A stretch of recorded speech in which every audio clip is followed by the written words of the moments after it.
Good afternoon, everybody. It's Elaine Lindsay of Business Banter Plus, and I'm here with the lovely Melonie Dodaro. I want to welcome you to the show. Hi, Melonie. Thanks very much for being here. Hi, Elaine. It's good to see you. Out on the West Coast, another Canadian. Very nice to have you. I want to give you guys just a sort of a quick rundown because there's so much about Melonie. We'd have to do a 5-hour show, I think, to touch on everything. So I'm just going to start with the fact that she's Canada's #1 LinkedIn expert. She founded her company, Top Dog Social Media, with the vision of helping business owners and professionals master the often confusing world of social media marketing. Isn't that the truth? She's received a number of awards, Best Online Marketer 2013, they're top finalists for Small Business BC, the Best Social Media Marketing Company for 2012 by Promotion World. Kudos to you. And the top 24 social media blogs in 2012 from Social Media Examiner. Those are just a few things that I'll touch on. I will also say that Melonie is a wonderful speaker. I was lucky enough to share the stage with her in Las Vegas at the Big Social Summit last October. And she's also done Social Media Camp Victoria, TOTA, which is the Thompson Okanagan Tourism Association, and is going to be one of the speakers on the big social cruise coming up in September, heading off to Alaska. Welcome. As I said before, it's wonderful to have you here, Melonie. I just want to talk to you about your passions. And before we get into that, I want to say to people, Melonie's had a really interesting road to get to where she is now, so I think you're going to find this a really interesting interview. It's been not only an interesting road, a very painful road. Absolutely. And you know? Well, like it is for, I'm sure, many business owners that are just overwhelmed and confused. That was me 6 years ago, completely overwhelmed, completely confused, kind of coming into this online world. And I've had a lot of very expensive lessons along the way, a lot of pain along the way. Isn't that what they say, that the magic comes out of the pain? Yeah, yeah. I wish it would have been a little less expensive, though. Absolutely, absolutely. So take us on a tour of Melonie and how you got here. Yeah, so for most of my life, I've been an entrepreneur. So I used to own a number of different businesses. They were all brick-and-mortar businesses. And in 2007, I wrote a book. And at the same time, most of my family lived out in the Toronto area, and I had moved out to BC in 2004. So I don't know if most people know this, but I don't know what the stats are today in terms of demographics, but in 2007, Toronto was the #1 city per capita in the world for Facebook users. So all my family was on it, and they kept saying, Mel, you got to get on this Facebook. I'm like, what in the world is this stupid Facebook? And I was very, very anti-social media. I was also a very, very private person, and I never wanted to be in the public eye in any way. I didn't even want anything online about me. And this comes back from, you know, my younger years. I had a difficult situation when I was in my early 20s with a stalker and stuff like that. So I was such a private person.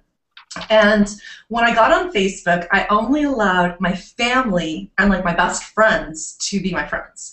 Anybody else that would send me a friend request, I'd hit deny, ignore, block, whatever. And it was a couple months in that I started to really see the business opportunity that was available on Facebook. I didn't know what it looked like yet, but I saw the opportunity. Yeah. And having been an entrepreneur for so long, my mind always thinks business.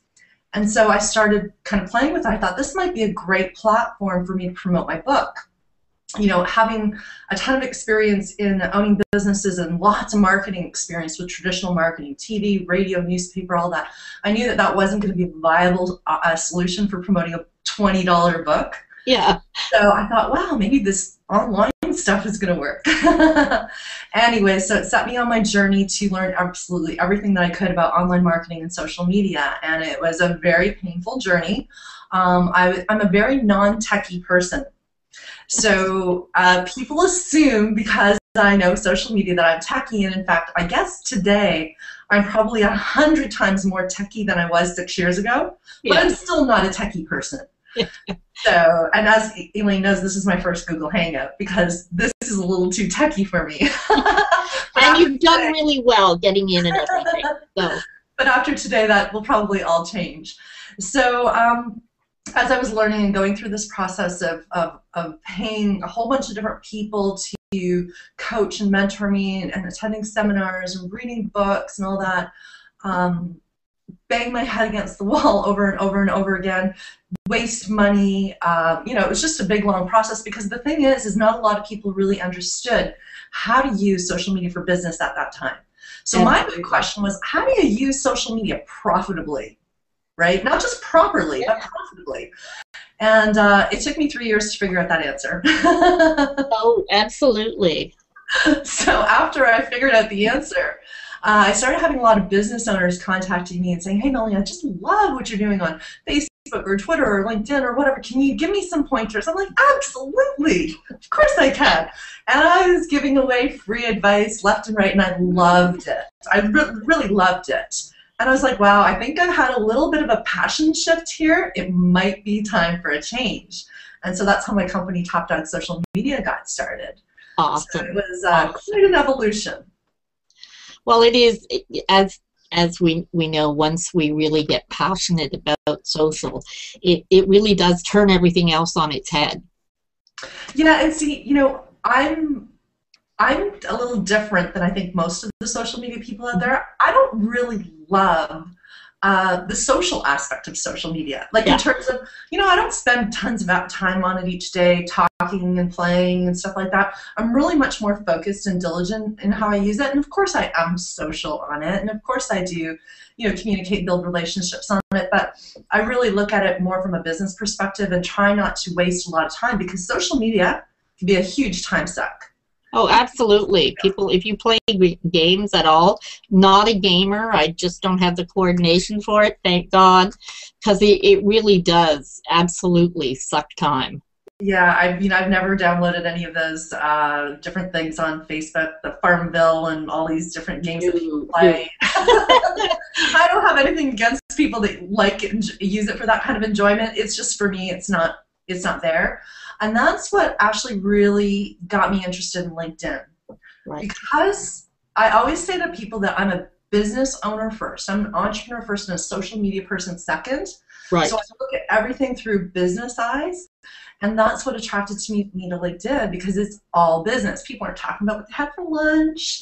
You know, they're not playing games on it. It's all business, right? So it gravitated to my personality style.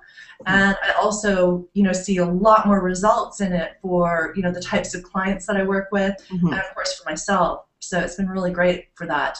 I think that there's great aspects to all the different social networks that are out there, and I think that they all have their place, and they're all a little different. Absolutely, absolutely. And as we both know, you go where your audience is. And you know, for different people, that's definitely different platforms. The one thing that I have found out in the latest surveys and information is it's almost become a faux pas to not be on LinkedIn. If you're a professional, you need to be on LinkedIn. Absolutely. Bottom line. And not only be on LinkedIn, but have a great presence. Because it's your professional presence. And one of the things that I say to people a lot is, you know, if you're a professional, if you're, you know, a professional services person where your business is you, you're not a restaurant or a carpet cleaner or something like that, your business is you, people are going to do Google searches. And LinkedIn has really powerful Google indexing, as does Google+. And so your LinkedIn profile shows up at the top of the search results. So it's often your very first impression. So I always say to people, are you happy with the first impression that you're making online right now? Does it look good? Does it convey the message that you want to convey? Does it attract the clients that you want to attract? Yeah, and I think that's a really good point. Something I also just read actually was all of the Fortune 500 companies. Every single one of them are now on LinkedIn. Yeah. And 83% of all top-level decision makers use LinkedIn first, yeah, which I think is incredible. Well, the other thing about, there's a couple of things that are really great about LinkedIn. One is that people are 2 times more likely to trust what they read on LinkedIn than any other social network. And it's 4 times more effective for B2B, so business to business. Absolutely. Get Facebook or Twitter. So yeah, it depends, again, who is your market. If you're a restaurant or a retail store, Facebook and Twitter are definitely, great options. But if you're B2B or you're a professional of any kind, LinkedIn is definitely a place that not only do you need to be there, you need to look great there, and you need to spend some time there. And I think that's a really important point. It's not enough to be there. Right. I have actually counseled people that are restaurants. After we were together in Las Vegas, I decided that it was really, really important that I take everything you had offered us, which was quite a bit, and really not just implement it for myself, but like you, I just love to help other people. As you know, I'm forever Google Plusing everybody wherever I go. But had spoken to some restaurateurs and basically said, this is a great way for you to be contacting your suppliers. Make sure that you're connected to the people that you circulate with, that are, important to your restaurant. Pool owners, all of these people have the ability to connect to their suppliers and not just worry about getting like your customer, but being in touch with those that you need to be in touch with. That is your primary area, is definitely LinkedIn. Yeah, that's a great point, Elaine, because a lot of people think that they should just use it to attract customers, but there's some other reasons that you might want to be on some of these platforms, LinkedIn in particular. So for example, when I'm consulting with a B2C, a business to consumer type client, I'm saying, LinkedIn can still be a good source for you, but it's going to be used a little differently. Yes. So there's some different things that you might use it for. For some of the B2B people, I'll talk about, here's some other ways that you can be using it. Don't just use it to find clients. Use it to find strategic alliances. Use it to build relationships with potential referral partners. If you're a financial advisor, for example, search and network and connect with lawyers and accountants that can refer business your way. It's great. So for me, I use it for a number of different things. I connect with different people for speaking opportunities. Absolutely. I connect with people that are potential joint venture partners for me. That we might want to do some reciprocal stuff. They promote one of my courses. I promote one of theirs. Absolutely. So there's a tremendous amount of opportunities that a lot of times are overlooked. Oh, absolutely, absolutely. And there's a lot of, now I'm finding bigger corporations are actually approaching people on LinkedIn to attend their conferences, and much more than they ever were before, and finding people through LinkedIn search. Yeah, and LinkedIn's got a tremendous advanced search tool that you can find pretty much anybody that you want to find in a specific geographic area, a specific type of company or industry. Yeah. There's so many variables that are available to you. Some of them are through paid membership, and others are available through the free membership. Yeah, and there is quite a plethora of things available even at the free level. Absolutely. Which is really important, especially for very small business when people are just starting out, brands are just beginning to be known. This is a really good way to put all your information out there, for sure. Something I wanted you could probably expand on for people is exactly how to deal with your headline. This is something that's always, I see them and think, oh, wow. Melonie, take it away, because this is awesome. So one of the things that I always say when I'm talking about LinkedIn, whether I'm doing I'm speaking somewhere, or I'm doing a training or a webinar or whatever it is that your LinkedIn profile is the foundation for your success on LinkedIn. So you need to lay the foundation first. You need to choose the keywords that you want to be found for, right? And then you need to place them in various spots throughout your profile. So your headline is the most important part of your LinkedIn profile.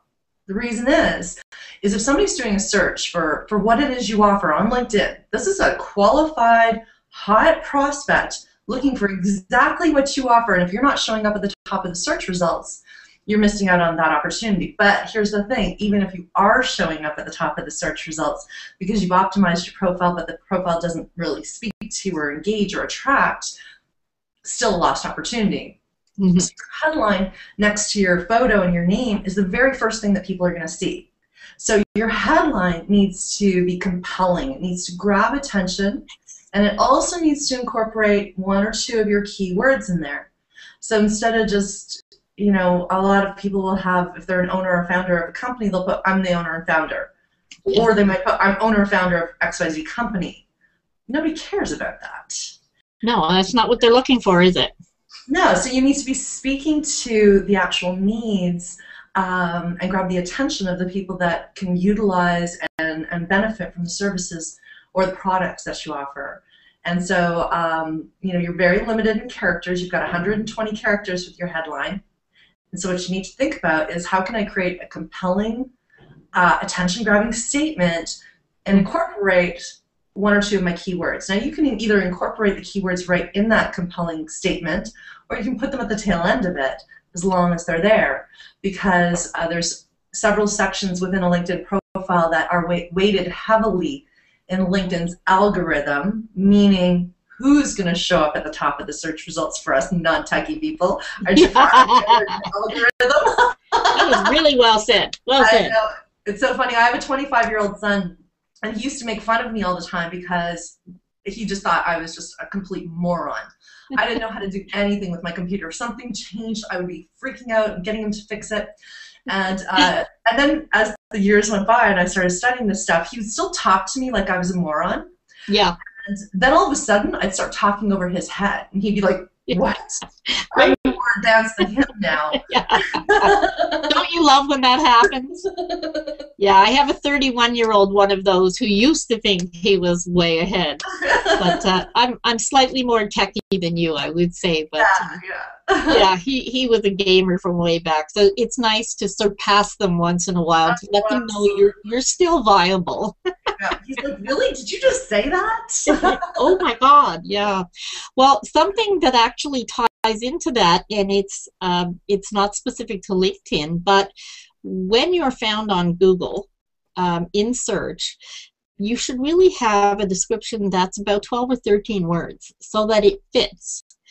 With Google Plus and authorship, you actually have a little more space now, but keeping that in mind, that headline on LinkedIn is a bang-on prospect for what you want in your description. Yeah, and here's the other thing too, is sometimes, and you can't control this because this is now, we're talking about Google, but sometimes your LinkedIn profile will show up on page one of Google when somebody's searching for the keywords that are within your LinkedIn profile.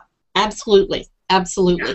Yeah. And that was part of, I was looking about 6 months ago at the headlines after we had talked and changed a few things, and I realized that within that 12 or 13 word capacity, the headline would fit very well and actually give you, rather than having your sentence cut off or your description cut off, it's really specific to who you are and what you do. Yeah. And that's strictly for search there. Yeah, so the headline clearly is the most important part because it's what's going to make people click on your profile. Mm-hmm. Now, if they click on your profile looks like crap, you're going to lose them. Yeah, yeah. So you need to spend some time and, you know, write through your profile. One of the things that is a huge misconception for most people is they think that their LinkedIn profile should be their online resume. Yeah. That's kind of the way it's been positioned. Mm-hmm. Which is absolutely true if you're a job seeker. Yes. If you're a job seeker, do it that way. But if you are using LinkedIn as a business building tool, you have to use it differently. Which means you have to speak to who your client is. I always say that your LinkedIn profile should be client-focused, not you-focused. So when you go to my LinkedIn profile, you'll see about this much of me, and the rest of it speaking to you know, who I want to attract, right? Yeah. So it's really important to make sure that that it's really speaking to who you want to be attracting. Absolutely, absolutely, because you really want to touch on those pain points so that it's very obvious to the clients that are requiring your services that you're the person for them. I always say that basically when somebody lands on your profile, if they are an ideal client, they should immediately be able to self-select. Absolutely. And, this is a person I need to connect with. This is a person I need to talk to. Absolutely. This person can solve this very painful problem that I have right now. Yeah. Yeah, that's exactly my point. And that making sure that your profile is complete, I think is really important in LinkedIn. It's important in Google+, but for any business owner who really wants to make a good showing wherever you are, wherever your audience is, that should also be complete. If it's not one of the big ones, then you need to apply that wherever else you are, because I think this speaks to best practices, and that's important. Yeah, absolutely. You know, the completion of the profile is very important. And in LinkedIn, they actually have a little tool that will show you, you know, where you are along the process.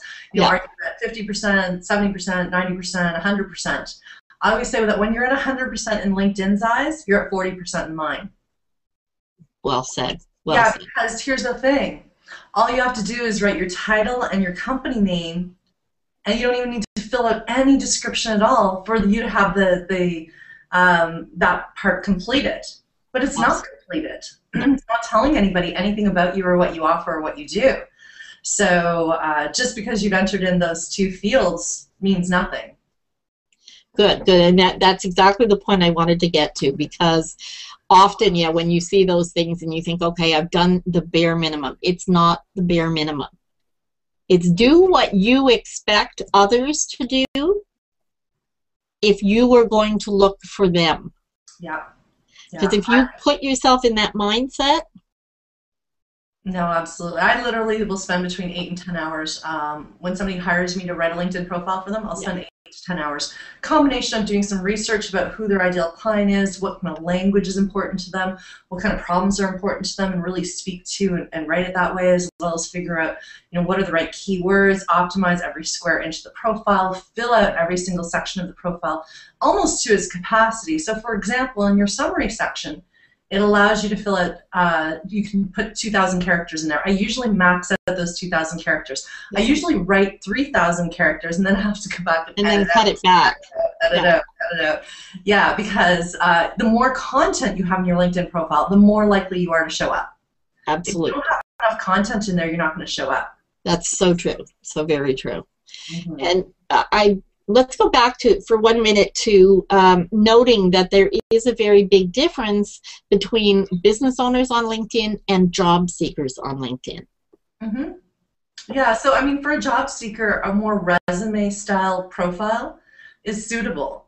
As soon as that person gets a job, and if their job involves anything where, you know, networking with other people becomes important, or building relationships with other people becomes important, or finding potential clients or prospects, then they need to tweak it to start to speak to that.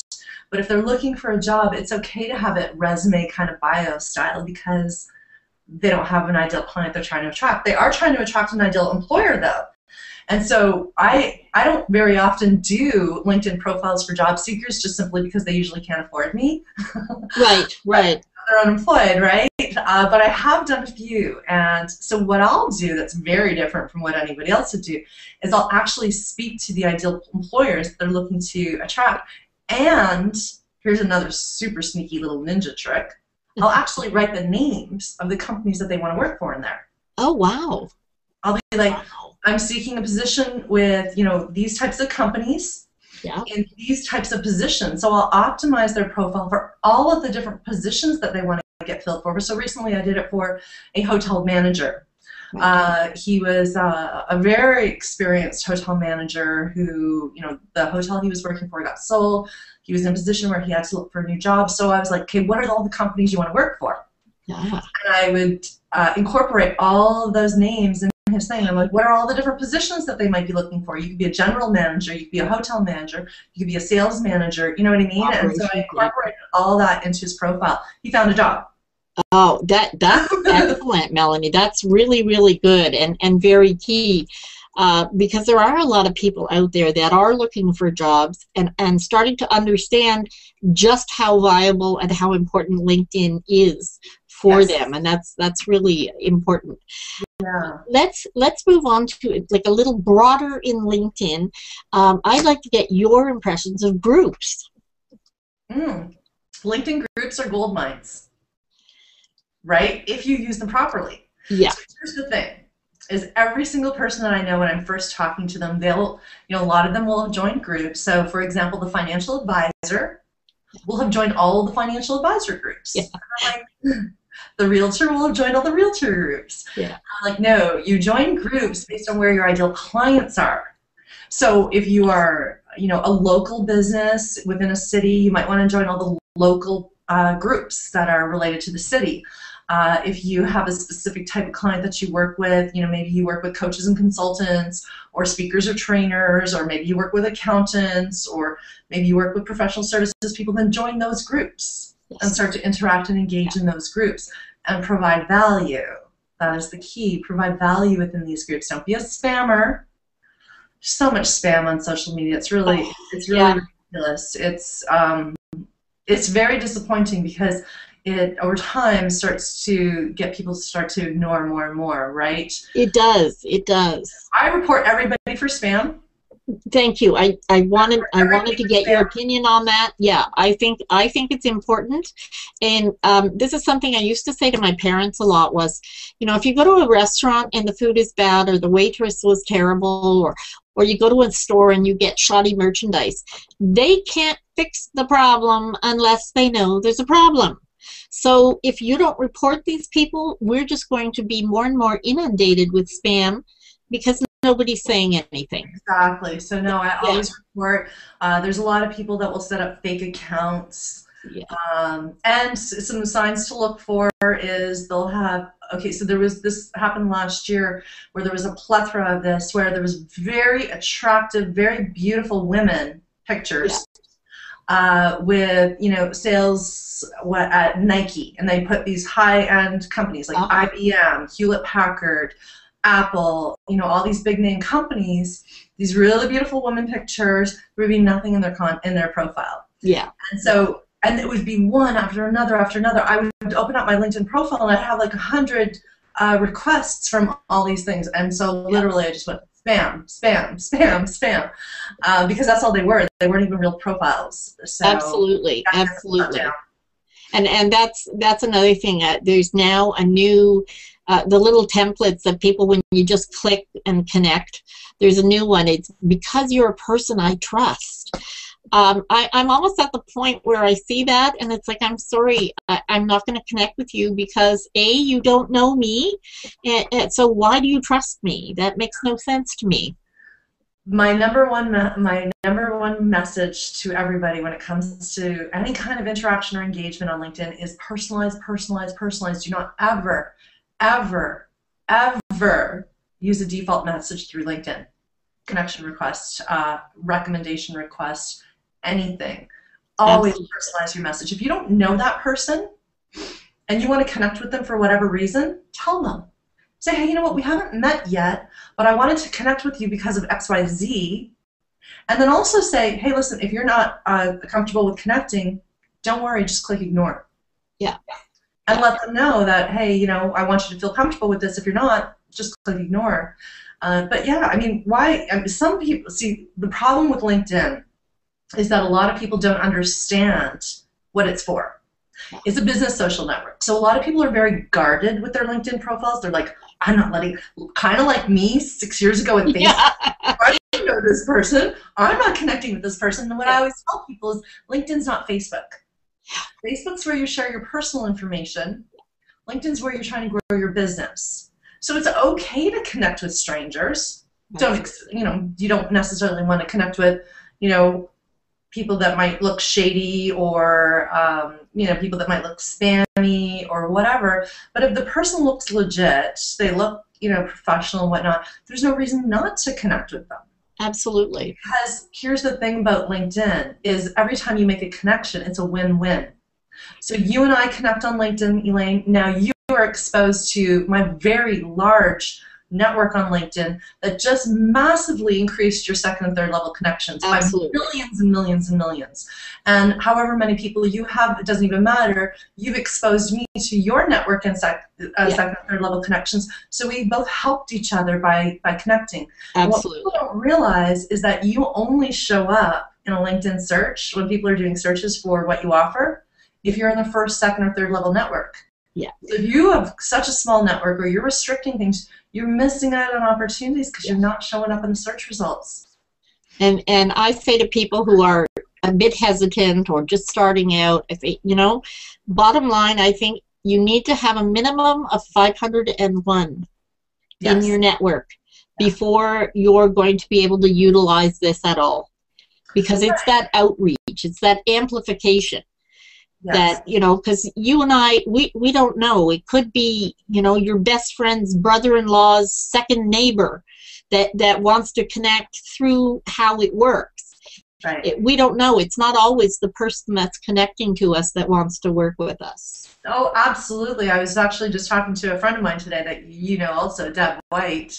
Oh, yeah, yeah. We were having a conversation on the phone, and she was talking about getting out and networking a little bit more for her business. And we were talking about networking, and I was saying, here's the thing about networking that people don't realize is, when you're out and speaking to people, every single person you speak to doesn't have to be a prospect for you. No, but when you impress them with, who you are and what you know, when they're speaking to somebody else that needs what you offer, they're going to remember you. And a perfect example is I just had a guy contact me yesterday who's a friend of a friend.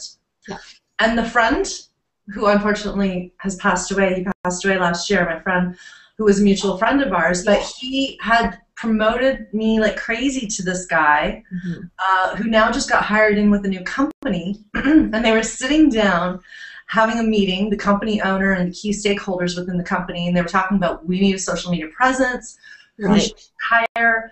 And this friend of a friend of mine said, we need to hire, Melonie Dodaro from Top Dog Social Media.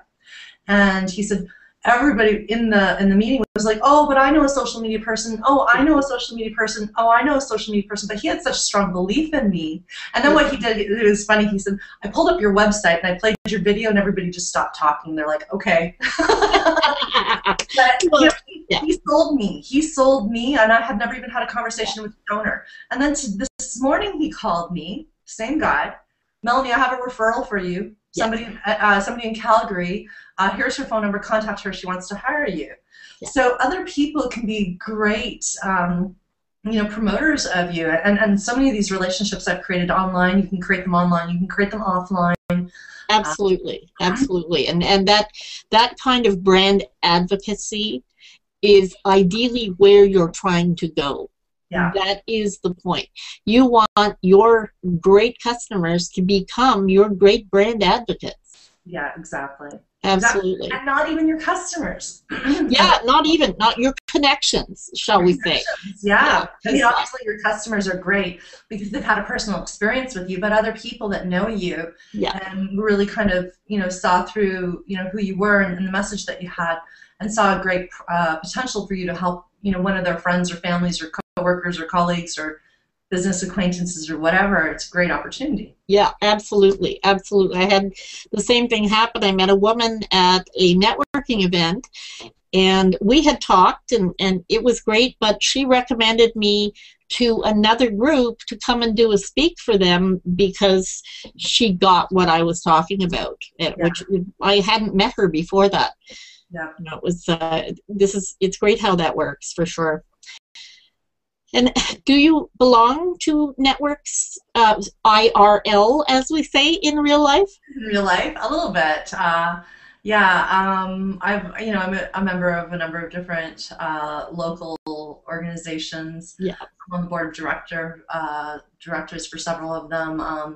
And so, my business is at a place where it's much beyond where I live. Yes. So, I definitely get business from it, but I look at it kind of more as my community service kind of thing.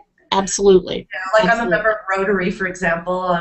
I love Rotary, but my Rotary Club is filled with 80 to 90-year-old men. Oh, wow. So sometimes I do networking for other reasons. For me, when I go to Rotary, it's my feel-good time. Yeah. These guys are, I always say, I'm like, I've never, you know, I'm in a group. Every Tuesday when I go to these meetings, I'm in a group of the most amazing, kindest, nicest people that I know, and I leave just feeling really good. Oh, yeah. So they were all very, very successful business owners that have, you know, since retired and sold their businesses and whatnot. But yeah, I mean, you know, networking in real life is really where it's at. And one of the things that I always talk to people about with social media is a wonderful place to start to build relationships, but the real magic happens when you take that relationship offline. Absolutely. You can't always do that, because I've got clients, you know, in the U.S., I've got clients overseas in Australia and Europe, which I may or may not ever meet. But, you know, even video really adds that extra element, right? Those clients that you can't meet, I'm a little shy on video. We're working on that.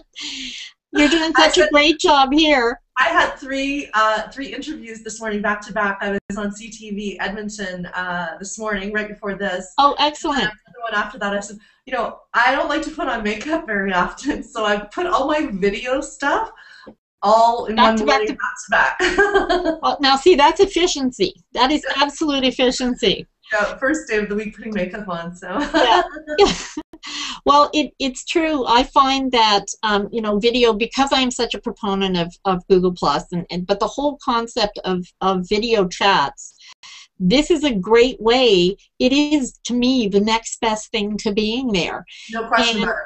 Yeah, over time, it's actually proven in Google+, and even people in Facebook, and in some instances in LinkedIn as well. When you come to know people well enough, when you've spent enough time in video chats with people, you want to meet them in real life. Absolutely. You want to make that extra connection. Oh, no question about it. I just attended social media camp in not social media camp, that's where I'm speaking next week. Social media marketing world in San Diego a couple weeks ago. Yeah. And it was interesting because I had so many people that have been connected to me online and following me online. They're like, Melonie, I need to meet you when we're there. And like all these people like just reached out to actually have that real life in person. Yeah, yeah. It's I was at an event last night, same thing, with people that, you know, I'm connected to all around North America, and it's great to be able to finally get to touch them, if you will, you know, have that touch, because it makes your next interactions all that more sweet. I think that social media has really, in some ways, negatively affected that in people's minds, that they think that they can just create relationships online, and they've forgotten about the importance of offline.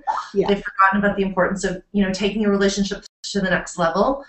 And it's really important to realize that, you know, social media is the ultimate tool for, you know, building those relationships and building that that presence much larger than you ever could have before.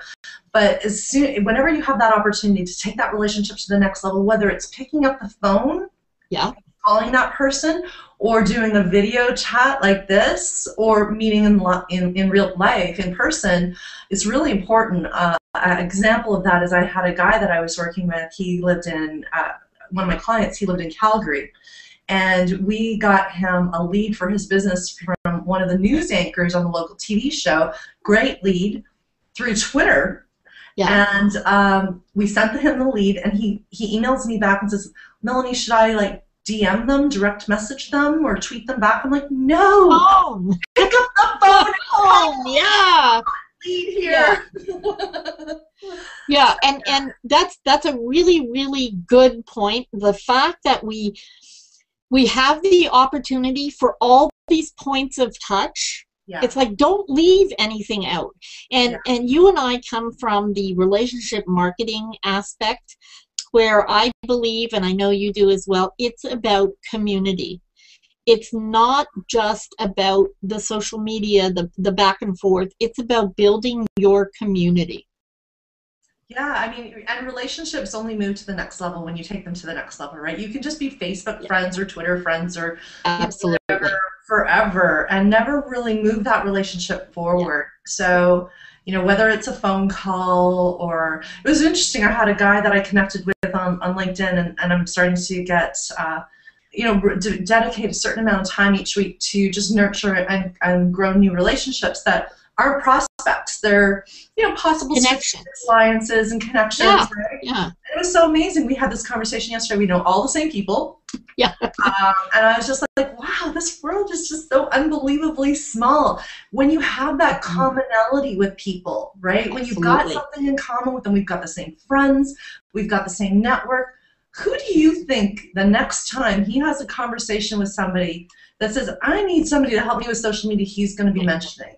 Absolutely. That wasn't my intention. That wasn't my intention at all. No. My intention was just to get to know him, learn a little bit about his business, find out what he does, and see if there's ever somebody within my network that I can introduce him to, or whatever. But I know that what's going to come out of that. Absolutely. And I'm like you, and I do that, and I'm always, my first thing with people that I'm connecting with is, so what can I do to help you? Yeah. What can I do to help you? Because I'm going to share a funny example. So this gentleman that I was talking about that I connected with that called me yesterday and said, we want to hire you. This is what happened. We had our board meeting. The president, CEO, the stakeholders were all there, and they were everybody was giving their opinion on who they should hire for social media, and I totally pushed you, whatnot. This guy, the way I met him was he had just recently gotten divorced about 5 years ago.